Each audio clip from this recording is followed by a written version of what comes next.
Morning student. Subject Marathi, भाग 4, ज्यामध्ये lesson number 15 माझे शिक्षक व संस्कार हा पाठ आज आपण पाहणार आहोत. याचे लेखक आहेत शंकरराव खरात. यांचा जन्म 1921 व मृत्यू 2001. कथाकार, कादंबरीकार, लेखक आणि दलित चळवळीतील सक्रिय सहभाग असं हे शंकरराव खरात यांचा परिचय आहे. तर विद्यार्थी दशेत म्हणजे ज्यावेळेस ते स्टुडंट्स होते म्हणजे शिकत होते त्यावेळेस शिक्षकांकडून केल्या जाणाऱ्या संस्काराचे महत्त्व त्यांनी या पाठातून व्यक्त केले. म्हणजे ज्यावेळेस लेखक छोटे शाळेत होते शिकायला त्यावेळेस त्यांच्यावरती शिक्षकांनी जे संस्कार केले त्या संस्काराची माहिती या पाठात त्यांनी दिलेली आहे. तर आपण पाहूया. तर लेखक म्हणतात, मी माझी गावची शाळा सोडणार होतो. म्हणजे ज्या गावात ते शाळेला होते ती शाळा सोडणार होते व पुढील शिक्षणासाठी औंध म्हणजे जिल्हा सातारामधील औंध येथील हायस्कूलमध्ये जाण्याचा विचार होता. म्हणजे पुढच्या शिक्षणासाठी त्यांना सातारामधील औंध या ठिकाणी शिक्षणासाठी जायचं होतं. तसे माझे प्रयत्न चालू होते आणि त्यात यश मिळणार याची मला खात्री होती आणि म्हणूनच मी माझ्या शाळेतील एका शिक्षकाची भेट घेत होतो. त्यांचा सल्ला मार्गदर्शन मला मिळत होते. श्री हनुमंतराव देशमुख हे गावचेच रहिवासी. त्यांनी मला इंग्रजी तडखरांचे भाषांतर शिकवले. ते तसे स्काउट मास्तरही होते. त्यांनी शाळेचे स्काउट पथक पक्क्या पायावर उभे केले होते. श्री कात्रे मास्तरांनी मला 4थीच्या वर्गात गणित शिकवले. अंकगणितासारखा अवघड विषय त्यांनी सोपा करून शिकवला व आमचे कात्रे मास्तर अंगाने सडपातळ, दम्याच्या विकाराने त्यांना कधी कधी त्रास व्हायचा. कात्रे मास्तरांच्या घरी माझे वडील लाकडं फोडायला जायचे.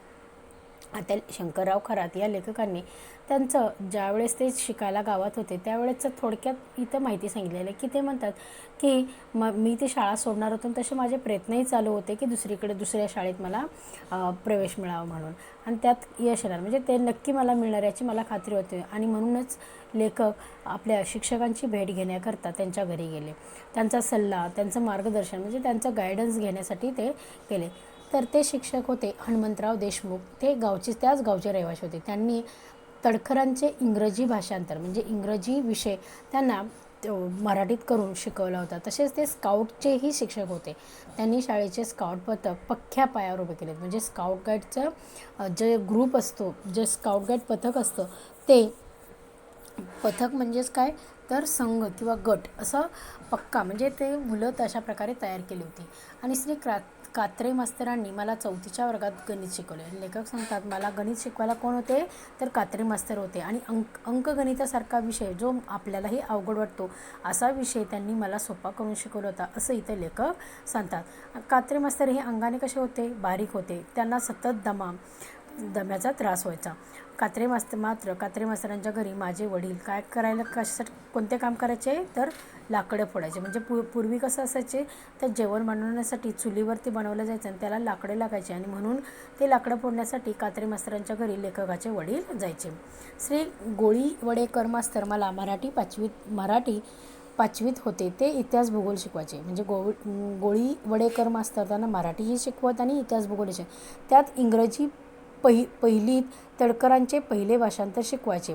आणि तसेच ते इंग्रजी पहिलीत तडकरांचे म्हणजे पहिलीमध्ये असताना ते त्यांना पहिले इंग्रजी भाषांतर शिकवायचे. श्री गोळी वडेकर खरे शेतीतज्ञ शिक्षक. म्हणजे गोळी वडेकर जे शिक्षक होते ते खरे शेतीतज्ञ म्हणजे शेतीविषयी त्यांना जाण होते. तज्ज्ञ म्हणजे काय तर कुशल किंवा त्यात एकदम एक्सपर्ट असं ते शिक्षक होते. शाळेच्या बागा करण्यात त्यांचंच अर्धलक्ष असे. म्हणजे शाळेच्या जी आजूबाजूला जी बाग होती तर ती बाग चांगल्या प्रकारे त्या बागेकडे लक्ष कोणाचं होतं तर गोळी वडेकर ह्या शिक्षकाचं. त्यात त्यांचा व माझा जवळचा परिचय झाला. आणि लेखक म्हणतात, माझी ओळख त्याच्यामुळेच त्यांच्याशी झाली. त्याचं कारण शाळेच्या बागा आमच्यासारख्या मुलांच्या जीवावरच तर उभ्या होत्या. आणि लेखक म्हणतात की शाळेच्या बागेला जे पाणी वगैरे लागायचं ते आम्हीच द्यायचो. त्यामुळं त्या बागा आमच्यावरतीच जीवावरती म्हणजे आम्ही ते काम करायचं म्हणजे आमच्यावरतीच अवलंबून होत्या. आम्ही मुलं वयानं तसं हाडापिंडानं मोठाड. आणि लेखक म्हणतात, आम्ही वयानं आणि हाडापिंडानं म्हणजे काय, तर शारीरिकदृष्ट्या आम्ही मजबूत होतो. कष्टाच्या कामाला कणखर, म्हणजे जे खरंच कठीण काम आहे ते करण्यासाठी आम्ही एकदम मजबूत होतो. शाळेच्या गावच्या ओढ्याकाठची बाग ही खरे तर आम्हा मुलांच्या जीवावर चांगली फुलली. आणि लेखक सांगतात की शाळेच्या गावाकडच्या ओढ्याकाठची बाग, म्हणजे शाळा जिथं होती आणि तिथं ओढा होता, त्या ओढ्याच्या बाजूला असलेली बाग ही आम्ही मुलांनीच फुलवली होती. म्हणजे त्याला पाणी घालणं, माती आणणं, बऱ्याचशा गोष्टी आम्ही करत असो. आणि या बागेतल्या विहिरीचं पाणी 2-2 तास रहाटाने ओढून बागेतल्या फुलझाडांना व फळझाडांना आम्ही देत. आणि लेखक शंकरराव खरात सांगतात की ती जी बागेतली फुलं होती त्या फुलांना आम्ही विहिरीतून रहाट असायचे पहिले, म्हणजे लोखंडी असे रहाट असायचे, ते त्याला मोठी रश्शी बांधली जायची आणि ते पाणी ओढून पाणी घ्यायचं आणि मग ते फुलझाडांना किंवा फळझाडांना घालायचं. त्यामुळे श्री गोळीवडेकर मास्तर आमच्यावर प्रेम करायचे आणि म्हणूनच लेखक आणि गोळीवडेकर मास्तर यांचा अगदी जवळचा संबंध त्यामुळे किंवा परिचय झाला होता. बागेतील जमीन कुदळी टिकावाने खांदायची, त्यांचे वापे करायचे, बंद घालायचे आणि सगळी कष्टाची कामे आम्ही मुलं, म्हणजेच त्याचे वापे म्हणजे कसं छोटे छोटे असे पाट बनवायचे जेणेकरून त्यामध्ये पाणी साठवता येईल आणि माती पण वाहून जाणार नाही. अशा प्रकारे ते सगळं बागेचं काम ही मुलं करायची. हेडमास्तर श्री नाईक मास्तर यांचा शाळेत दरारा असे, म्हणजे जे शाळेचे मुख्याध्यापक होते त्यांचं नाव होतं नाईक मास्तर. त्यांचा मात्र शाळेत दबदबा होता, म्हणजे मुलं त्यांना घाबरत असत, कारण ते शिस्तीचे कडे, म्हणजे ते खूप स्ट्रिक होते. आणि या शिस्तप्रिय हेडमास्तरांनी माझ्या शाळेला चांगली शिस्त लावली. लेखक म्हणतात ते एकदम स्ट्रिक असल्यामुळं शाळेतली मुलं सगळीच त्यांना घाबरत आणि त्यामुळे शाळेतल्या मुलांना सगळ्यांना शिस्त किंवा एकदम व्यवस्थित राहत होते. शाळेची दुसरी घंटा होताच ते हातात छडी घेऊन शाळेच्या दारात थांबत. अशा स्थितीत मग कोण उशीर येईल असं त्यांचा दरारा. म्हणजे शाळेची पहिली घंटा ही कशासाठी असते, तर म्हणजे शाळेत येण्यासाठी, आणि दुसरी घंटा म्हणजे लेट होऊ नये. तर दुसरी घंटा झाली की ते मास्तर काय करायचे, शाळेच्या गेटवरतीच उभे राहायचे किंवा जिथून सगळी मुलं आत जातात तिथे उभे राहायचे. आणि त्यामुळं ते जर कोणी लेट आलं तर त्यांना नक्कीच मार मिळायचा आणि त्यामुळं कोणीही उशिरा यायचं, कारण त्याच्या हेडमास्तरांची भीती वाटायची. श्री नाईक हे मला इंग्रजी 4थीत इंग्रजी व इतिहास शिकवत. आणि लेखक सांगतात की नाईक मास्तर किंवा मुख्याध्यापक हे इंग्रजी 4थीत आणि इंग्रजी आणि इतिहास शिकवत. त्यात इंग्रजीचे रेन मार्टिनचे ग्रामर ते आवडीने शिकवत. आणि लेखक म्हणतात की रेन मार्टिनचं जे ग्रामर पुस्तक आहे ते आम्हाला आवडीने, ते सदानकदा विद्यार्थ्यांना समुपदेश, म्हणजे चांगले समुपदेश म्हणजे काय, तर चांगले उपदेश करणं, चांगल्या गोष्टी शिकवणं. श्री रायगावकर मास्तरांसारखे ते कधीही इतर सार्वजनिक कार्यात पडत नसत. मात्र दुसरे जे शिक्षक होते श्री रायगावकर हे मात्र सार्वजनिक कार्य करत असत, मात्र त्यासारखे नाईक मास्तर नव्हते. आपण बरं आणि आपली शाळा बरी हेच त्यांचं काम होतं. कोणाचं, तर श्री नाईक मास्तर. त्यामुळे त्यांनी शाळेला शिस्त आणली आणि परीक्षेच्या निकालाच्या दृष्टीने त्यांनी शाळेची चांगली प्रगती केली. आणि त्यामुळं परीक्षेच्या दृष्टीनं मुलं पण सुधारली आणि शिस्त असल्यामुळे शाळेची प्रगतीही चांगली झाली. औंधा शिकायला जाणार म्हणून श्री नाईक मास्तरांना भेटलो. आणि लेखक म्हणतात आता मी औंधाला म्हणजे दुसऱ्या ठिकाणी शाळेला जाणार होतो आणि म्हणून मी नाईक मास्तर म्हणजे मुख्याध्यापकांना भेटलो. त्यांनी मला योग्य असं मार्गदर्शन, म्हणजे योग्य असं गायडन्स केलं. शाळेत असतानाही त्यांचं माझ्यावर लक्ष होतं, म्हणजे शाळेत असतानाही लेखक म्हणतात त्यांचं माझ्यावर लक्ष होतं. शिस्तीच्या दृष्टीने कसं वागावं, जीवनात आपली प्रगती कशी करून घ्यावी याबाबत त्यांनी केलेला हितोपदेश मी कधीच विसरू शकत नाही. आणि म्हणून लेखक म्हणतात शिस्ती म्हणजे मुलांनी कसं राहावं, कसं वागावं, आपली प्रगती किंवा पुढं आपला प्रोग्रेस कसा करावा या बाबतीत त्यांनी अनेक उपदेश आम्हाला केले आणि मी कधी विसरू शकत नाही. श्री रायगावकर देशपांडे या शिक्षकांनी तर मला संस्कारदृष्ट्या फार उपकृत करून ठेवले आहे. कसे ते एक दोन प्रसंगावरून मी तुम्हाला स्पष्ट करतो. आणि म्हणून लेखक सांगतात की श्री रायगावकर देशपांडे या शिक्षकांनी तर मला अगदी सांस्कारिकदृष्ट्या, सांस्कारिक म्हणजे काय, तर चांगलं वर्तणूक किंवा चांगल्या विचारांची शिकवण त्यांनी कशी लेखकावर केली याचे 1-2 प्रसंग पुढे त्यांनी दिलेले आहे. कुस्तीसारख्या खेळातसुद्धा जातपात मानत्या आणि त्या काळी कुस्तीसारख्या म्हणजे छोट्या छोट्या खेळातसुद्धा जातपात मानली जायची. म्हणजे हा कमी जातीचा तर त्याला खेळू दिलं जात नाही, हा वरच्या जातीचा त्यामुळे त्याला खेळ, अशा प्रकारे म्हणजे भेदभाव केला जायचा. आमच्या गावातही आम्हा मुलांना वेगळी तालीम होती. आणि लेखक म्हणतात आम्ही खालच्या जातीचे असल्यामुळे किंवा त्यावेळेस जातपात मानल्यामुळे की आम्हाला गावातही वेगळी तालीम होती. लहानपणी मी बऱ्यापैकी कुस्त्या करत असो. आणि लेखक लहान असताना कुस्ती हा एक सुद्धा खेळ आहे माहिती आहे ना, दोघे मिळून पायात पाय टाकून कुस्त्या खेळल्या जातात. तर अशा प्रकारे लहानपणापासून लेखकाला कुस्ती खेळण्याची आवड होती. हंगामात कुस्त्या करून मी कधी खोबरे तर कधी नारळ तर कधी एखाद्या रुपयापर्यंत येणार. म्हणजे त्यावेळेस आजकाल पैसे मिळतात पण त्यावेळेस की म्हणजे खूप असं खायच्या गोष्टी किंवा नारळ शाल असं दिलं जायचं. आणि लेखकाला इनाम म्हणजे बक्षीस म्हणून त्यावेळेस ₹1 सुद्धा, म्हणजे त्यावेळेस ₹1 खूप महत्त्व होतं. आज म्हणजे आपण जसं ₹1000 तसं त्यावेळेचे ₹1 होते. म्हणजे ₹1 बक्षीस, इनामी म्हणजे काय, बक्षीस म्हणून मिळत. एक एक फटकासुद्धा एकदा मिळाल्याचे आठवते. फटाका म्हणजे वाजवण्याचा जो फटाका, आज आपण पैसे देऊन घेतो, पण त्यावेळेस फटाकेसुद्धा मिळायचे नाही दिवाळीलासुद्धा वाजवायला. तर अशा प्रकारे लेखक म्हणतात की त्यावेळेस एक फटाका मिळाला तरीसुद्धा किती खूप आनंद व्हायचा. असाच बाहेरगावी मी कुस्त्यांचा फड पाहायला गेलो होतो. आणि लेखक म्हणतात आमच्या गावात नाही तर मी दुसऱ्या गावाला असंच कुस्त्यांचा फड म्हणजे कुस्त्या पाहायला गेलो होतो. आणि तर त्या कुस्त्या पाहण्यासाठी जे त्या कुस्त्या फड म्हणजे अनेक लोक कुस्ती येऊन करतात त्याला म्हणतात फड. तर तेथे एक थोराड मुलाला याला जोड याला जोड म्हणून फडात मिरवत होते. याला जोड म्हणजे काय, तर कुस्ती ही दोघात खेळली जाते. म्हणजे आणि एक थोराड म्हणजे काय, मोठा असा मुलगा होता आणि त्याला घेऊन त्या कुस्तीतल्या फडातील काही लोक याला जोड म्हणजे ह्याच्यासाठी कोण कुस्ती खेळायला तयार आहे का, असं त्याचा म्हणण्याचा उद्देश होता. 2 राऊंड मारूनही त्याला कुणी जोड उभा राहिला, जोड म्हणजे त्याच्या अपोजिट कुणी उभा राहिला नाही. तेव्हा आमच्यातला एक म्हणाला, शंकर्या उठतोस का, धरतोस का कुस्ती त्या गड्याबरोबर.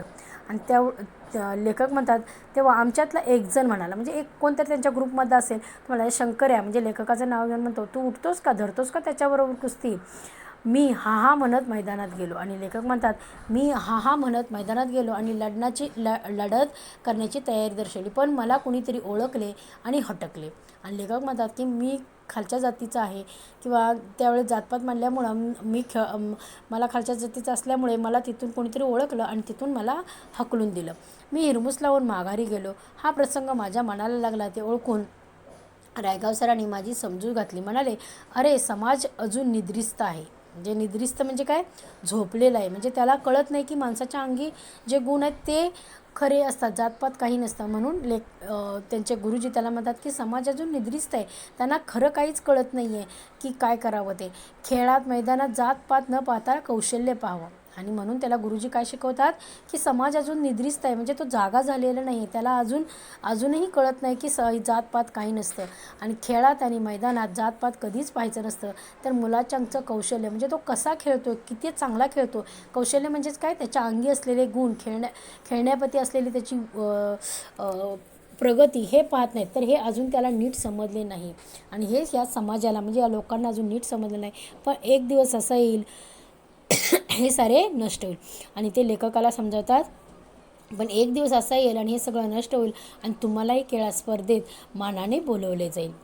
असाच एक दुसरा प्रसंग, शिमग्याच्या धुळवडीला आमच्या वस्तीतील प्रौढ वर्गात तमाशाचा फड उभा राहिला. प्रौढ वर्गात म्हणजे काय, तर जी मोठी लोकं होती, म्हणजे तरुण एकदम 20-25च्या वयातले, तर त्या वर्गात एक तमाशाचा फड उभा राहिला. आणि तमाशा म्हणजे माहिती आहे ना की महाराष्ट्रात जसं की स्टेजवरती नाचलं जातं आणि गाणी म्हटली जातात, त्याला तमाशा असं म्हटलं जातं. त्या दिवशी प्रौढ साक्षरतेचा वर्ग बंद होता. म्हणजे त्यावेळेस प्रौढ लोकांना शिकवण्याचा जो वर्ग होता तो बंद होता. पण रायगावकर मास्तरांना याची कल्पना नव्हती. का, तर प्रौढ साक्षरतेचा वर्ग कोण चालवत होतं, रायगावकर सर. पण यांनाच त्याची कल्पना म्हणजे त्यांना माहिती नसल्याने ते नेहमीप्रमाणे वर्गाला भेट द्यायला आले. प्रौढ वर्गाच्या कंदिलाच्या प्रकाशात तमाशा चालला होता. आणि त्यावेळेस लाईटी वगैरे नव्हत्या आणि त्यामुळं तो तमाशा प्रकाश म्हणजे कंदील जो असतो, पूर्वी प्रकाश देण्यासाठी काचेचा जो कंदील असेल त्याच्यात रॉकेल टाकलं जायचं आणि मग त्याला काच लावून पॅक करून तो कंदील शेतात किंवा कुठेही नेला जायचा. तर त्या कंदिलाच्या प्रकाशात तमाशा चालला होता. हे पाहून रायगावकर चटकन परत फिरले. त्यांना पाहताच मी त्यांना आडवा गेलो. माझी मान खाली झाली होती. आणि लेखक म्हणतात की मला मात्र मी त्या गुरुजींना पाहिल्यामुळं माझी मात्र मान खाली. हे पाहून मास्तर म्हणला, अरे आज धुलीवंदन हे चालायचेच. म्हणजे आज धुलीवंदन म्हणजे काय, होळीच्या दुसरे दिवस जो असतो म्हणजे रंगपंचमी त्याला म्हटलं जातं, तर तो दिवस होता आणि त्यामुळं हे चालायचंच. आणि मास्तर तसेच वाटेला गेले. मग मास्तर मला दुसऱ्या दिवशी बोलले, शंकर तू हे ध्यानात ठेव, जिथं प्रौढ साक्षरतेचा वर्ग चालतो, तुम्ही अभ्यास करता त्या विद्येच्या मंदिरात तमाशा कसा उभा. म्हणजे जिथं आपण विद्या किंवा ज्ञान घेतो तिथं असा तमाशा कधीही उभा करू नये, कारण ते विद्येचं मंदिर असतं. सरांनी मला केलेला उपदेश मी कधीच विसरू शकलो नव्हतो. आणि अशा प्रकारे शंकरराव खरात यांच्यावरती चांगल्या शिक्षकांनी जे संस्कार किंवा चांगले विचारांची देवाणघेवाण केली याबद्दलचं शंकर खरात यांनी आपल्याला या पाठात काही उदाहरणं देऊन त्यांच्यावरती कशा प्रकारचे संस्कार झाले किंवा कशा प्रकारे चांगल्या विचारामुळे ते लेखक घडले किंवा लेखकांच्या मनात किंवा त्या आचाराने विचाराने त्यांच्यात कसे बदल झाले हे त्यांनी इथं आपल्याला 2 प्रसंगातून समजून देण्याचा प्रयत्न केला आहे. थँक्यू.